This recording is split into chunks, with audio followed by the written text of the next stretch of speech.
Muhammad Saloh shu qishdayoq Liverpooldan ketishi mumkin. U APLning qatorasiga 3 ta o'yinida zaxirada qoldirildi. Valitsga qarshi o'yindan keyin jurnalistlar qarshisiga chiqib, shov-shuvli bayonot berdi.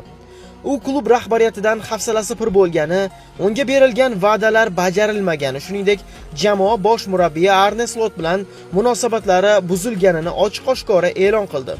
Juda xafaman. Bu klub uchun yillar davomida, ayniqsa o'tgan mavsumda qancha mehnat qilganimni hamma ko'rgan. Endi esa qatorasiga 3 o'yinda zaxira o'rindig'ida qolyapman. Men ko'p marta bosh murabbiy bilan munosabatim yaxshi ekanini aytganman. Hozir esa munosabat qolmadi. Nima uchun bunday bo'lganini bilmayman, degan misrlik futbolchi. U klubdagi muammolar uchun o'zi aybdor qilib ko'rsatilayotgani va buni o'ziga nisbatan nohaqlik deb hisoblashini bildirgan. Saloh 13 dekabr kuni Enfieldda Brightonga qarshi kechadigan o'yinga